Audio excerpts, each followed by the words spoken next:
Em nome do Pai, e do Filho, e do Espírito Santo. Amém. Louvado seja nosso Senhor Jesus Cristo. Meus queridos amigos e irmãos, filhos da Nova Aliança, comunidade e fraternidade, mais uma vez, estamos aqui com a alegria de poder refletir com vocês, quase que frase por frase, o documento que nós chamamos de Instrução 24, sobre a autoridade, o serviço da autoridade e a obediência na igreja. Nós estamos abertos neste momento para interiorizarmos o Espírito Santo em nós, entrar em contato com o Espírito Santo a quem nos consagramos. E depois desta consagração que antecede a formação, eu rezo de modo especial pedindo, Espírito Santo, que nenhuma fibra do meu corpo, da minha alma e do meu espírito se mova, senão pelo vosso sopro de vida. Por nosso Senhor Jesus Cristo. Amém. Vamos à nossa formação. Estamos no ponto número 3 da Instrução 24, parágrafo 4º, a segunda frase, o segundo pensamento. Mas eu queria me fazer anteceder pela palavra do Evangelho do dia de hoje. Esse vídeo está sendo gravado no dia 12 de junho de 2019. E o Evangelho que a igreja escolheu colocar na nossa mão é um trechinho do Sermão da Montanha, em que Jesus diz assim para nós, versículo 5 do evangelista Mateus, começando no versículo 17. Capítulo 5, versículo 17. Não penseis que eu vim abolir a lei e os profetas. Não vim abolir, mas completar. Em verdade eu vos digo, antes que passem o céu e a terra, nem a mínima letra ou traço serão tirados da lei, até que se cumpram todas as coisas. Portanto, quem abolir um só destes mandamentos, por menor que seja, e assim ensinar aos homens, será considerado o menor no reino dos céus. Porém, quem os praticar e os ensinar, será considerado grande no reino dos céus. Com efeito, eu vos digo, se a vossa justiça não superar a dos escribas e dos fariseus, não entrareis no reino dos céus. Palavra da salvação. Glória a vós, Senhor. Estamos diante de um ensinamento preciosíssimo de Jesus. Eu fiquei amarrada quando o Senhor diz, não vim abolir, eu vim completar. Esse verbo completar está entranhado em nós, que temos na nossa espiritualidade também o mesmo verbo. Não é? Quando nós citamos, né, o apóstolo Paulo, que diz para nós o que ele sentia no coração.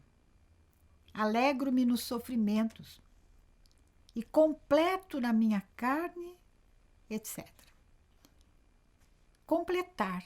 O Espírito Santo, quando vier, vos ensinará todas as coisas e vos recordará o que eu tenho ensinado para vocês. isto é, o Espírito Santo,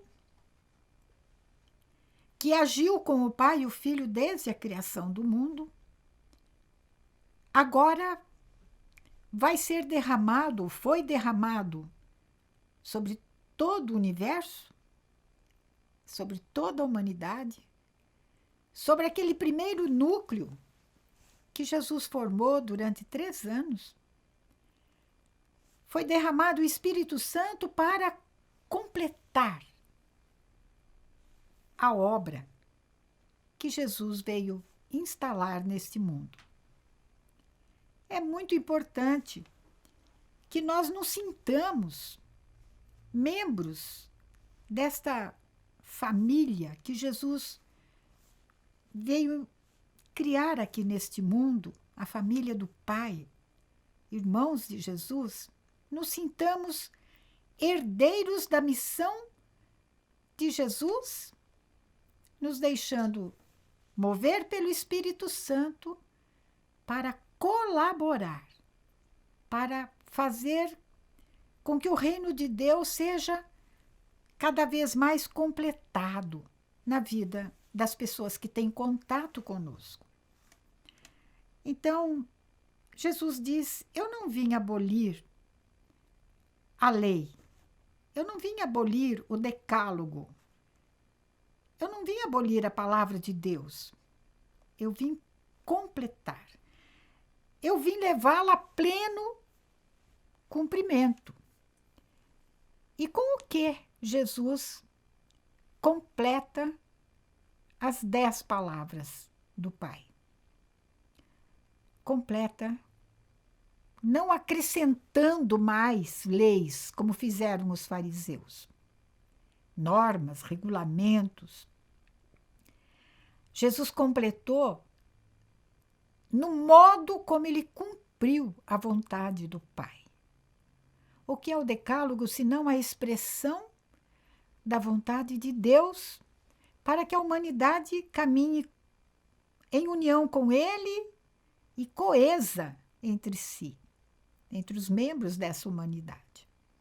Jesus, então, vem nos ensinar um modo de viver em plenitude a palavra do Pai. E este denominador comum é o amor. Amarás o Senhor teu Deus com todo o teu coração. E o segundo é semelhante, o segundo mandamento é semelhante a esse: amarás o próximo como a ti mesmo. Mas lá no finalzinho da vida de Jesus, ele vai fazer uma alteração neste segundo mandamento. Já não é mais amarás o teu próximo como a ti mesmo, mas assim como eu vos amei, amai-vos uns aos outros. Nisto está a perfeição da lei. É o amor. Então é com este amor no nosso coração, o amor pelas coisas de Deus, o amor pela maravilha que é o nosso chamado, o chamado ao patrimônio da nossa comunidade, chamado a sermos enriquecidos na nossa vida pessoal, familiar, social, com este patrimônio, mas ao mesmo tempo também chamados a sermos colaboradores deste patrimônio para que ele se desenvolva cada vez mais, para que ele adquira uma pujança cada vez maior, um brilhantismo cada vez maior, uma força de atração cada vez maior.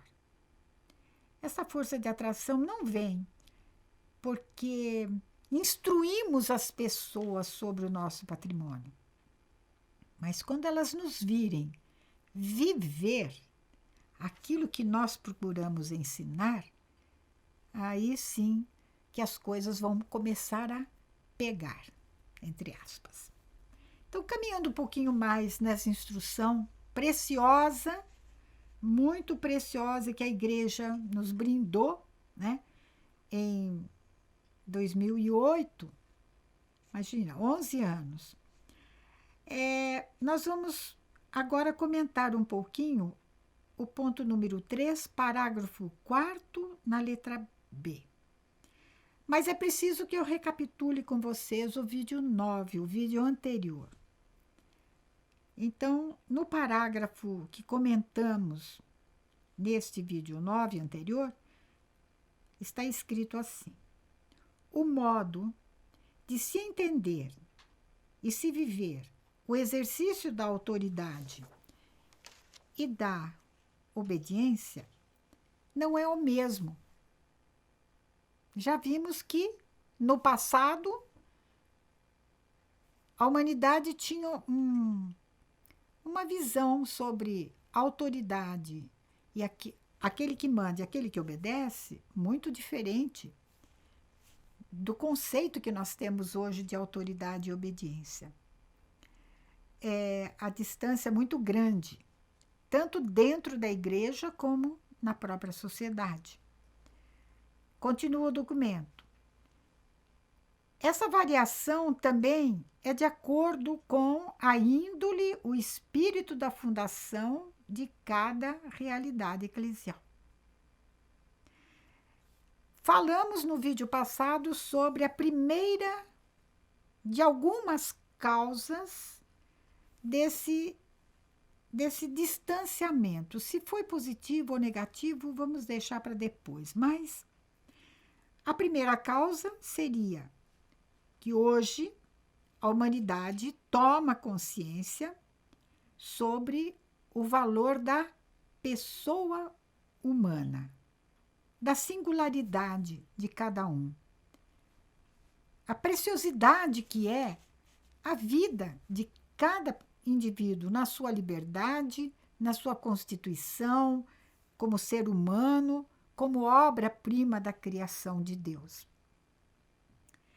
E hoje, neste vídeo número 10, nós vamos falar de uma segunda causa do entendimento diferente que se tem de autoridade e obediência hoje da que se tinha no passado, que é, nos dias atuais, se valoriza muito a centralidade da espiritualidade de comunhão.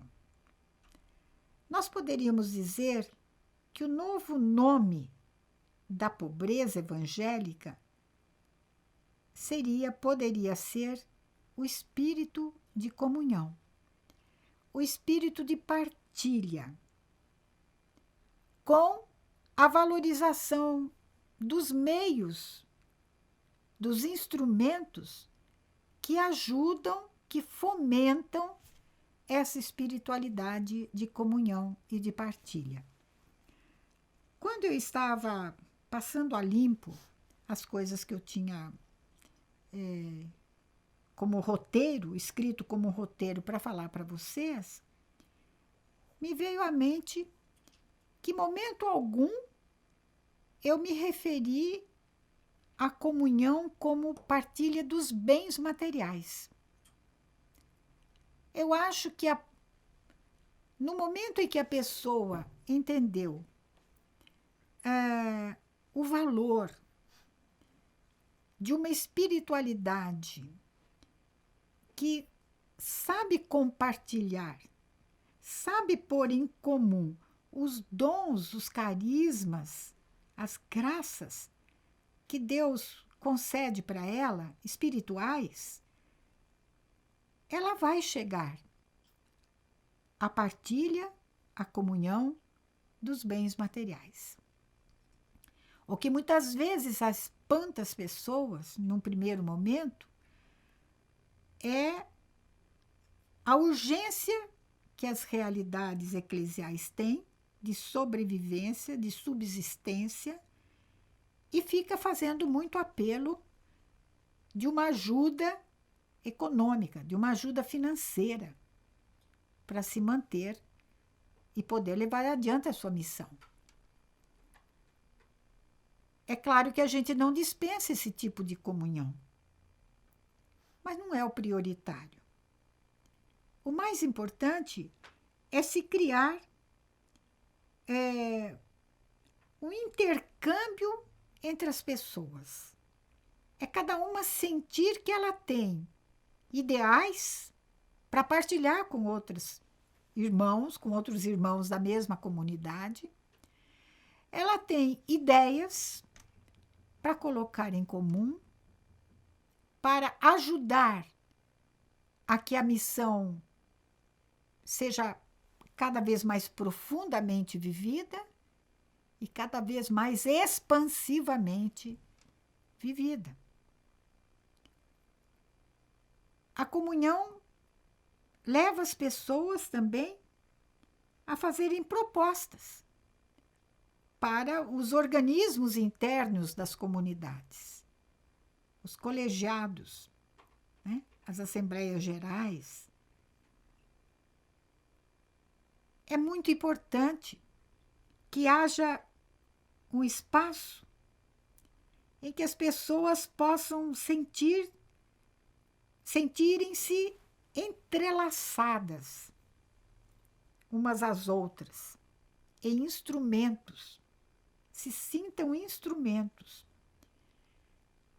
Com essas propostas de reforço do que já existe, de bom, e propostas do que poderia haver de novo, contanto que faça comunhão com todo o conjunto do patrimônio espiritual da comunidade. Uma dessas grandes ajudas que essa iniciativa pessoal de cada um se faz sentir é que essas pessoas ajudam a unir duas pontas de um barbante. De um lado, a autoridade, que abre espaço para ouvir o que a comunidade tem a dizer. E a comunidade que se presta a seguir as orientações da autoridade. As duas pontas fazem parte de uma mesma realidade. Autoridade e comunidade se complementam. Não existe conjunto humano que não tenha a sua liderança, que não tenha o servo dos servos, que não tenha aquele que está disposto a ir à frente, como Moisés saiu à frente do povo, como Jesus, o bom pastor, que vai à frente do rebanho, como Pedro, colocado à frente do rebanho de Jesus, como o Papa, os bispos, superiores religiosos, as pessoas que estão no governo da comunidade são autoridades constituídas em dignidade e que devem ser respeitadas. Mas essa autoridade vem do envolvimento da autoridade com todo o complexo da comunidade. A autoridade é um membro da comunidade.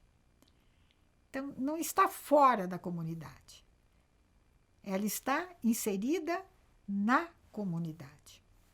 Por isso, não pode ser uma pessoa, né, que assuma a presidência, a liderança, o serviço maior de uma comunidade eclesial.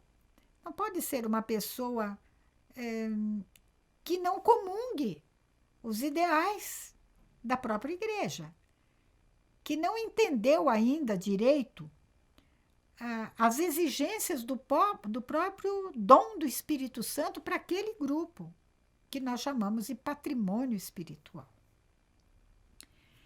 Um segundo ponto que ajuda muito, que reforça essa espiritualidade da comunhão, da partilha, é o que está expresso no valor número 1 da nossa comunidade.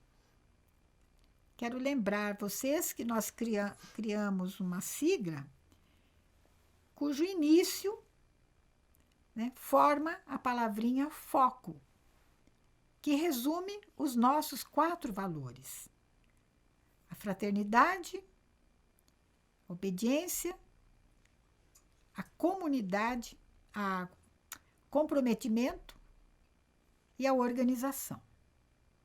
Então, o que é que a gente poderia ter como palavra do espírito de fraternidade da comunidade que colabora com essa espiritualidade da comunhão?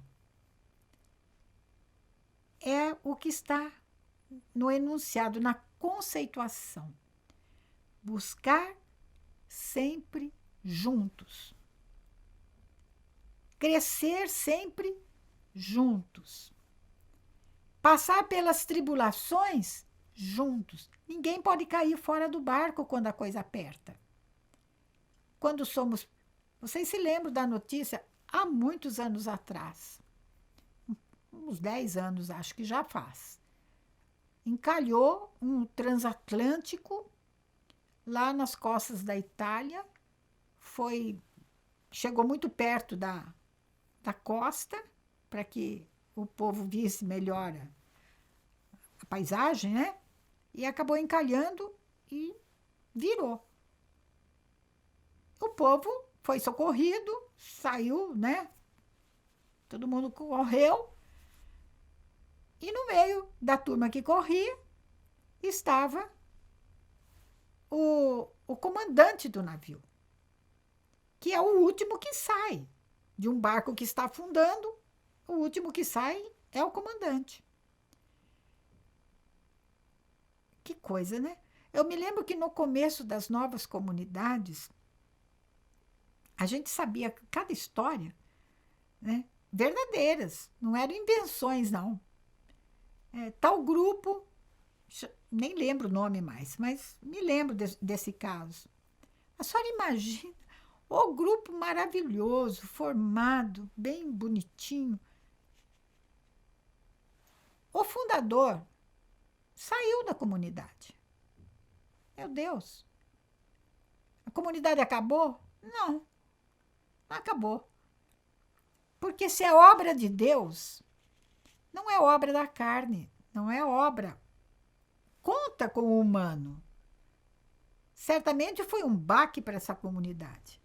Mas se é de Deus, como dizia, né, a minha resposta para minha amada geral, quando eu ainda morava em São Paulo e a comunidade não era nada. Era um grupinho que se reunia a princípio para rezar juntos e logo se transformou num grupo de partilha da palavra de Deus.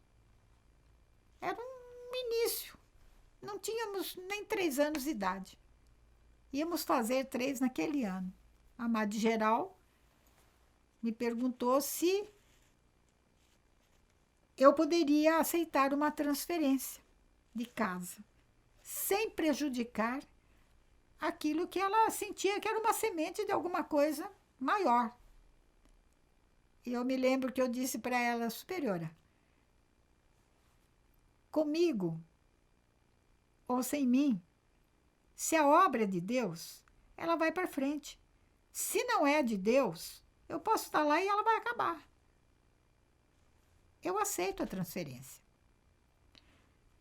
E realmente, quando a gente busca ver a dificuldade do outro, naquele momento a congregação estava passando por uma dificuldade de alguém que assumisse uma escola num lugar que eu não sabia onde que era. E eu tenho voto de obediência. Bem consciente. Como é que eu vou falar? E a madre não estava me obrigando, não. Ela não estava me dando uma ordem clara. Você vai para lá. Eu quero você lá.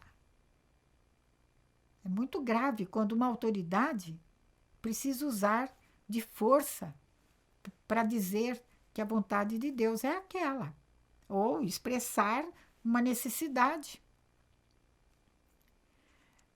Eu falei, não, eu vou sim. E eu não pensava em colaboração. Estou pensando agora que eu estou falando para vocês. Realmente eu facilitei o sofrimento. Eu facilitei a solução do sofrimento da madre para aquele momento, que não tinha quem pôr lá. Glória a Deus por isso. Então, buscar sempre juntos, quer na alegria, quer na tristeza, que nem casamento, gente. Quer na doença, quer na saúde, quer quando se tem emprego, quando não se tem emprego, quer quando o caixa está razoavelmente bem, quando o caixa não tem nada. Quando estamos com a casa cheia, ou não tão cheia como a gente gostaria, enfim.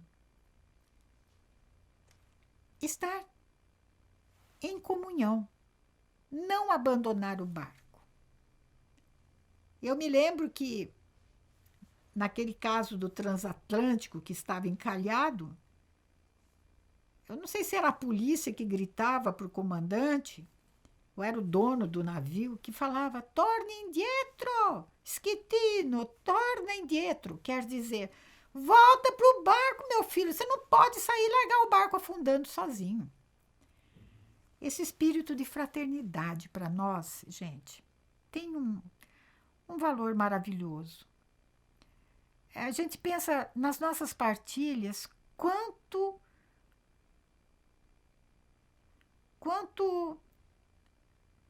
espírito de liberdade, espírito de confiança recíproca nas nossas partilhas é colocado ali em comum. Coisas graves, coisas dolorosas, coisas muito secretas, e é colocado em comum. A partilha das alegrias e das tristezas, das provações, dos sofrimentos, como não? Isso vai criando, gente, um elo tão grande de fraternidade, um amor pelas pessoas que já não se importam mais com as diferenças. Continuamos diferentes. Continuamos com um perfil diferente uns dos outros, porque cada um é um. Uns são mais simpáticos, outros são mais difíceis da gente entender. Uns são mais delicados, outros são mais casca grossa, uns são, enfim. Mas a gente vai se entendendo. A gente vai percebendo a ação do Espírito Santo como brisa leve, suave e mansa, como a gente canta, né? Chegou a brisa suave e mansa. Chegou Jesus. Chegou o Espírito de Jesus. Fundindo almas, pessoas que estão no mesmo barco. Outra coisa que é causa, né, desta compreensão diferente da autoridade e da comunidade é quando as pessoas, e que incidem no espírito de comunhão, é quando as pessoas começam a se questionar interiormente, não agora sobre a sua pertença àquela comunidade. Nossa, eu encontrei aqui, eu não sei nem para onde eu estou olhando agora, desculpem, mas tá bom. Eu encontrei aqui o meu porto seguro. Eu encontrei aqui o que eu buscava em outros lugares. É aqui que eu quero ficar. É aqui que eu me sinto chamada por Deus. Não para aí. As pessoas, o Espírito Santo, né, gente? O Espírito Santo, que é o espírito de comunhão, é o espírito de integralidade, nos integra, né? O Espírito Santo vai pondo no coração das pessoas um sentimento de querer ser, úteis, de querer servir, de querer estar à disposição, para ela se sentir ainda mais parte do todo. É claro que o desejo de servir, o desejo de se integrar mais, de pôr mais a mão na massa, varia de grau, de exigência, de pessoa para pessoa. Há pessoas que são mais exigentes do que outras da sua própria responsabilidade comunitária, porque ela responde por um setor da comunidade. Ela é madura. Ela não é um jovenzinho imaturo que ainda não sabe o que quer, que ainda hora quer uma coisa, hora quer outra, que não vai a fundo da sua responsabilidade. Olhem para a nossa comunidade, para os membros da nossa comunidade. São de pessoas mais maduras. Infelizmente, nem sempre a maturidade do tempo que se está na comunidade corresponde a uma maturidade espiritual, moral, né? De fé. Mas, em geral, os mais envolvidos, os mais engajados, experimentam a exigência de um comprometimento maior. Tudo isso favorece o espírito de comunhão.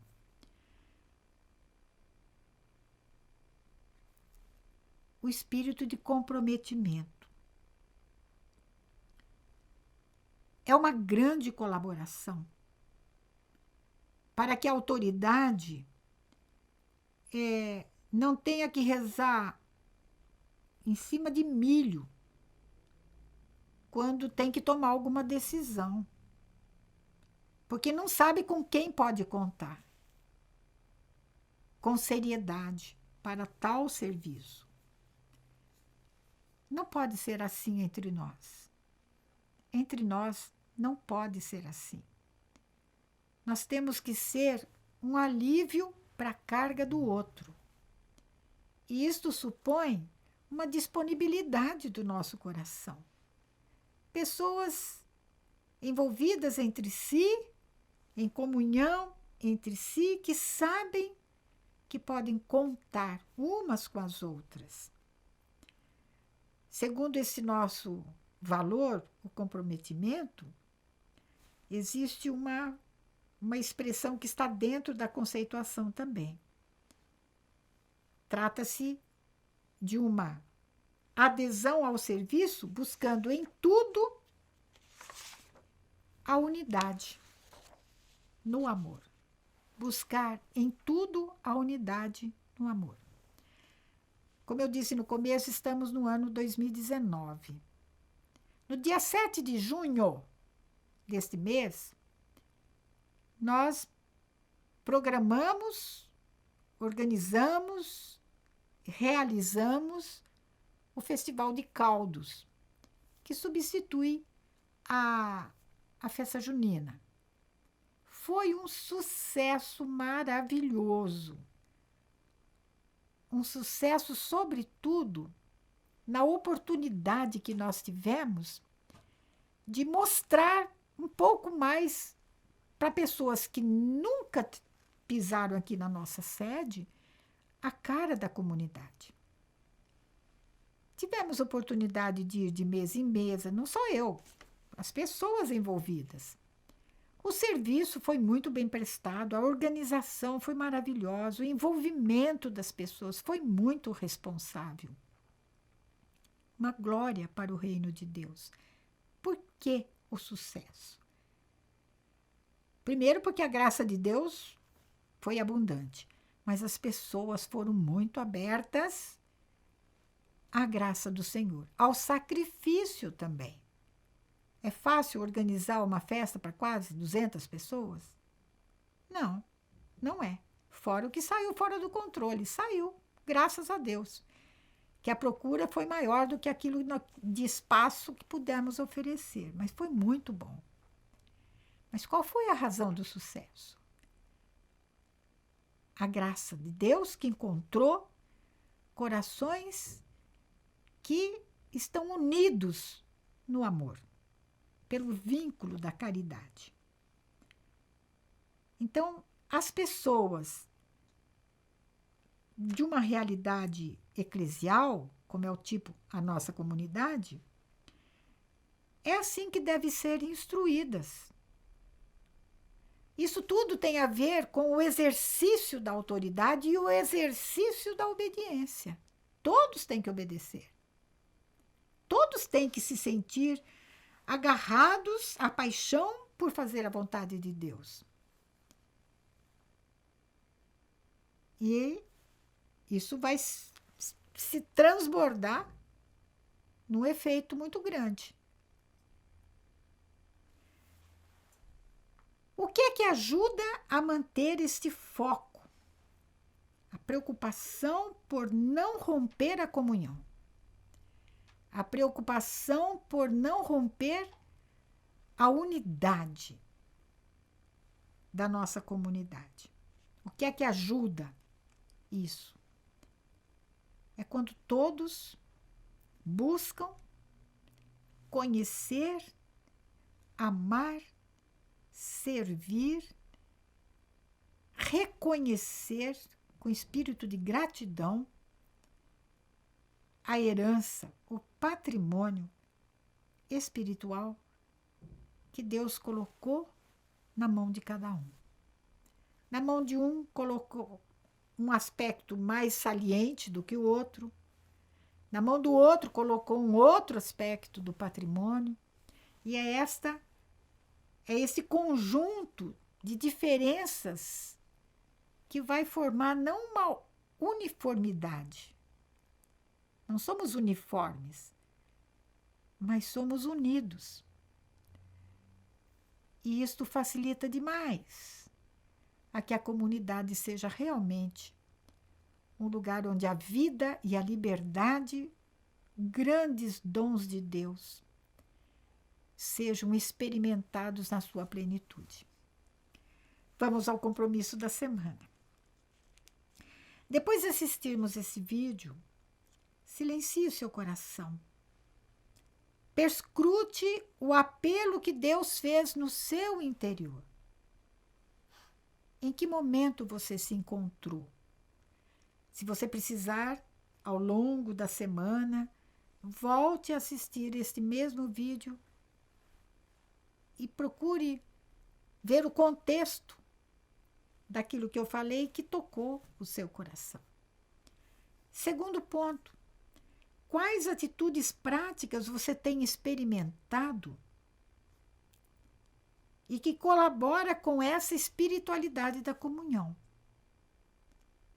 A sua pertença a esta comunidade, o seu serviço, a sua prática, atitudes práticas, em que a sua presença na nova aliança tem ajudado a unidade, a comunhão.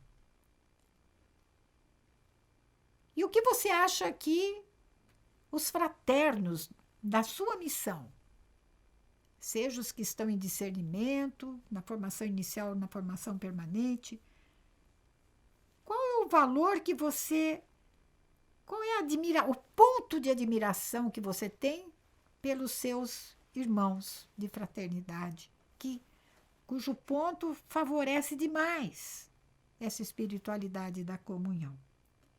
E, finalmente, escreva o que Deus lhe falou ao coração para depois você rezar e partilhar com os demais fraternos. Neste mês do Sagrado Coração de Jesus, nós dizemos a Ele: eu confio em vós, Senhor. Louvado seja nosso Senhor Jesus Cristo. Para sempre seja louvado. Em nome do Pai, e do Filho, e do Espírito Santo. Amém.